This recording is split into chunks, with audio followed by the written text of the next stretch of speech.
The water that Rous County Council supplies to over 100,000 people across our community comes from different catchment areas in the region. These include near pristine areas of subtropical rainforest, such as Rocky Creek Dam, and multiple-use catchments that contain areas of agriculture. Eventually, the water that runs off our drinking water catchment area will be consumed by people. Contaminants including pathogens, nutrients, sediments and chemicals can enter waterways as a result of agricultural activities and can affect river health and drinking water quality. The source of these contaminants can be controlled by local landholders, resulting in a direct effect on our community's drinking water supply. Rous County Council, working together with all of our catchment landholders, working to make the big scrub the best it possibly can be, means that we're going to have a healthy catchment and produce a fantastic, sustainable water supply.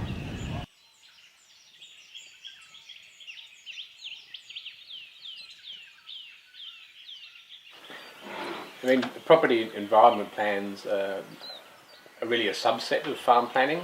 So there's lots of different sorts of farm plans. Whole farm plans are quite a common generic product, and they look at the farm business, the commercial side of the farm, and a bit of the environmental side. But primarily they're more about the business model and the produce you're producing and how best to handle that in the long term. But a property environment plan just puts a bit more detail on that environmental management aspect of your property. Probably one of the hard things when I talk to people about the need to keep cattle out of the small gullies and streams, because they really are where the water quality story starts, is the fact that on your property you might have a lot of gullies, a lot of these small streams. Can you fence them all? Is that realistic? If it's not, which ones do I fence first? These are all sensible questions. So probably the best way to help yourself work through that is to produce what we call a property environment plan, where you look at all the individual small gullies and streams on your property. You work out which ones are getting the most pressure, maybe one near a holding paddock near a house where the cattle hang around longer, and you progressively start to fence those off first. This creates a great buffer strip. The property environment plan that you can produce is very practical. What should come out at the end of it is the high priority areas, maybe some areas you'll never get to, but at least you've made a start and you start your work on your river restoration in a practical, logical way. There are frameworks you can use to develop your own plan, available online, or you can engage a professional to help you to put yours together. Hi, well today we're going to be talking about rivers. I guess most people think they know what a river is, but I'm hoping today that by the end of it you'll realise you actually knew nothing about rivers at all. So the first question is, well, what is a river and what's it all about? I think rivers really, you've got to get your head around two things. It's really just water and gravity. Interestingly enough, that a cubic metre of water, which isn't a very big compartment if you like, that actually weighs a tonne. So when that cubic metre of water starts moving, it's amazing the work it can do. So we all know the sort of work that rivers do. They erode hillsides, they transport sediment, and they deposit sediment. And what we'll be looking at today is some of the elements of how all that takes place and how that interacts with the vegetation and how the two things, the physical form of the river and the vegetation, go to make up the whole ecological package.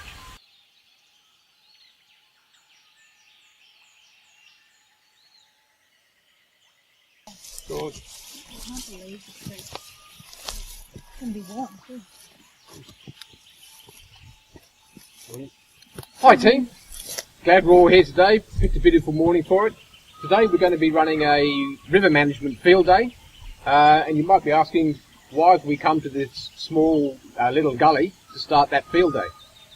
I think it's pretty important that we are here because the whole management of rivers starts in these small gullies. First thing I want to talk about on this river presentation today is to kind of bust a myth. If you want to look after rivers, the place you've got to start is in your paddock. So why in the paddock? Well, it's quite simple. You'd imagine when you've got really heavy rain, the water is pouring down in that paddock. If that paddock is hard and there's very little grass and stuff on it, then straight away what you're getting is the water rushes off, it carries a lot of the soil with it, and where does it go? It goes into that little gully. Now I'm going to tell you that that little gully is as important as a major river system. All those little gullies, which we describe as first order streams, they're just the small gullies up near the ridge line. If you mapped out the entire length of all those first order streams, all those little gullies, there's far more of those than there is of what you traditionally think of when you think of a river, which is the big channel and all the rest of it. Consequently, if you're interested in improving water quality, the key thing is to manage all those little first order streams, all those little gullies first. And if you want to manage the little gullies, you've got to manage the paddocks, because all the water off the paddocks, or most of the water off the paddocks on your property, drains straight into those little gullies, those small streams. So take home message there is, look after your paddocks, keep some ground cover on them, have buffer strips between your paddock and those first order streams, and straight away you're starting to get towards having good water quality in your creeks.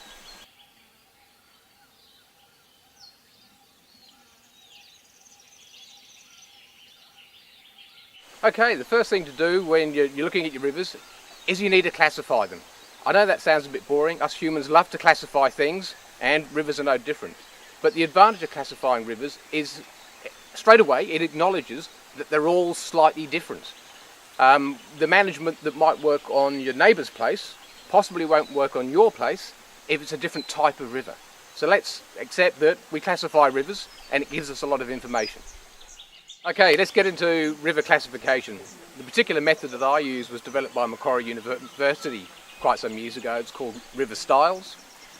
It's based upon that science of fluvial geomorphology that I was talking about, where you look at the shapes that the river, when it transports sediment, makes.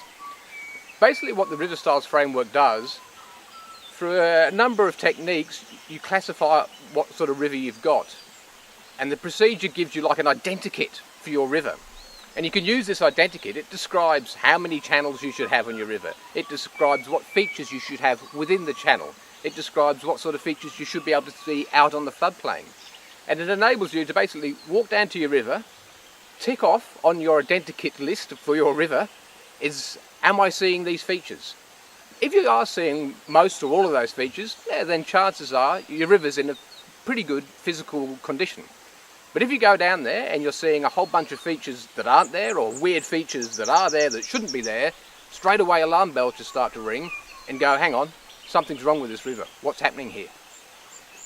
Okay, now we've got to get our heads around some science. Fluvial geomorphology. What is that? It's the science behind the physical shapes you see in a river. It's broken, that word, that phrase is broken up into three things. Fluvial, water; geo, landscape; morphology, shape. So we are going to start looking or classifying rivers based upon the fundamental shapes and the patterns of shapes that we can see along the river landscape. Electric, it wasn't an issue, it just caught all the water. Right. I mean, caught all the root, all the grass. Okay, we've moved down here to the main river. What I want to talk about down here is the riverbank vegetation and the interaction that that has with the river and how the river behaves and changes over time. So the first and most important thing to get your head around is, if you've got a riverbank that's really well vegetated and then you cut all the trees and shrubs down, basically what will happen is, during a flood, the water will flow along the face of that riverbank at about twice the speed. So, well, you might say twice the speed, that's no big deal. But because of the mad physics and equations associated with the movement of water, if water speeds up by a factor of 2, the amount of energy that it has goes up by a factor of 4. So it's no great surprise that riverbanks where the vegetation has been removed are far more erosion prone than riverbanks that are really well vegetated.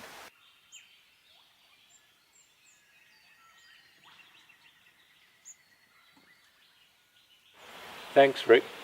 I guess what comes up for me is, especially with new landholders, when they've got their bit of land and they're super keen, but they don't know where to start or which to prioritise. You know, should they fence off that top gully you were talking about earlier? Should they get down here and stabilise the bank, get rid of the weeds, focus on shading the water? Where to start? How to get going? Yeah, so look, on that issue of where do we start and what should the priorities be, it's a recurring issue, that one. I think possibly a good example would be if you've looked at your creek, you've observed it over a couple of floods, you've worked out where a bank might be starting to chew away. When you've looked at that, if your feeling is that by fencing out that area, by restricting the stock out that area, you'll get some natural regeneration happening, then that might be a really good starting point. And traditionally, there's been funding assistance around to help with some of these things. Speaking to your local Landcare group about what's available at any given time is a really good starting point in terms of engaging with perhaps some funding support to do these sort of works.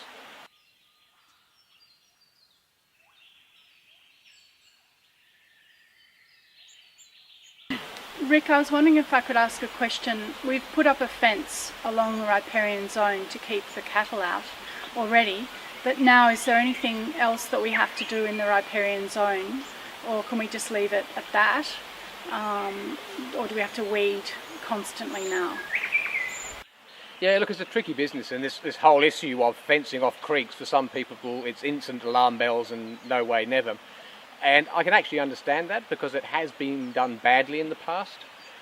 First point to make is everyone's situation and everyone's creek bank's different. So it drives me mad when I hear people say you've got to go 10 metres back from the creek or 20 metres back from the creek and put up a fence. Nonsense, you've got to work it out at your own pace. One key thing to think about, for example, is if you do fence the creek out, you're going to get a lot of different stuff growing in there. How are you going to manage that in the long term? So often you have to think the problem backwards.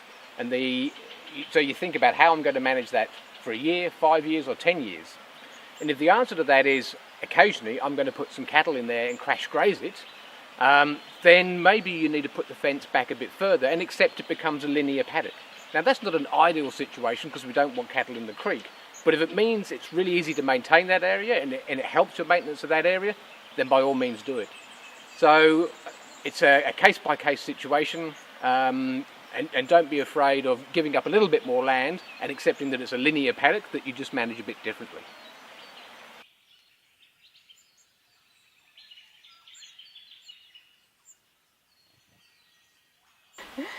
Okay, so you want to fence off your river. What if the fence needs to go in the flood zone? Isn't it just going to wash away? Okay, look, that's a great question because it may seem like craziness on a stick to build a fence in an area that you know floods, but sometimes you have to. Now, a bit later on, I can hand out a brochure that I've written that looks closely at the different designs of flood-resistant fencing.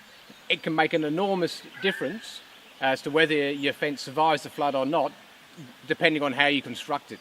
So in that brochure, I go through the positioning of fences, the need to put little sacrificial sections in so bits can fall out if they are going to be hit by floodwaters for sure, and how to build a very loose and open framework to allow flood debris to flow through the fence rather than get racked up on the fence, which is the usual cause of fences failing during floods.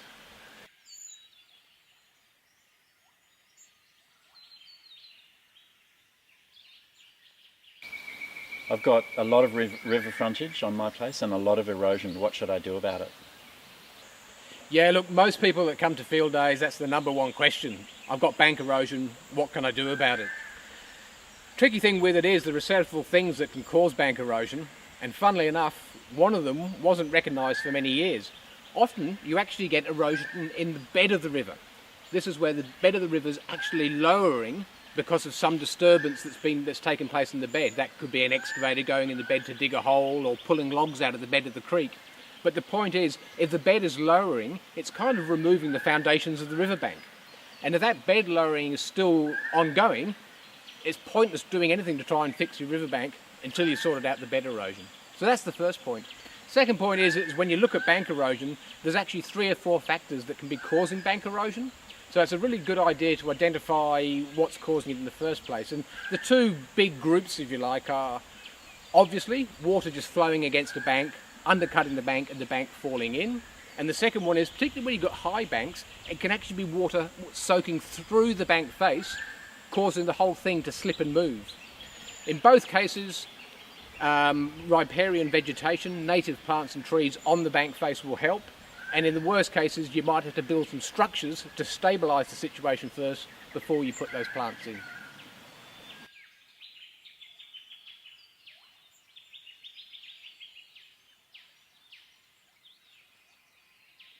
Another common trap when people are doing revegetation works along their riverbanks is they don't appreciate that there's multiple energy zones along a river. So during a flood, there are some areas where you get very strong flood waters, so there's a lot of energy, and other areas where things are a bit more gentle. The fascinating thing is that over the years, the plants have evolved to specialise in different energy zones. So you might think you're doing the right thing, you get some local native trees that are riverbank trees, but you take the ones that have evolved to live in the low energy zones and you plant them in the high energy zones. They get going, then a nice flood comes along and it's bye-bye plants, they've all gone. So important to get your head around the different energy zones in your river system and also make sure that you match your plants to the energy zone. Rick, how do I know what plants to plant in the high energy zones? The best plants to put in these areas? I suppose, assuming they're a high energy area, if you look down the river here today, you can see beautiful native water gums growing right on the edge of the bank and hanging out. They're quite amazing in terms of their ability to withstand flood flows and hold the bank together. So looking at the high energy sections of your creek, seeing what native plants are growing there, don't overlook the little grassy looking things down in amongst the rocks, because often they've got beautiful fibrous roots. So a combination of those trees that have evolved the high energy areas and the little sedges and things like lamandras or mat rush that have those lovely fibrous roots, they're great things to plant on the bank face and at the toe of the bank if you want to protect it. Yeah, so if you want more information about what plants to put in those erosion areas or on your riverbanks generally, your local Landcare groups are usually a good starting point. They've been around a lot of years usually, and they have an entire library of information that you just have to tap into basically.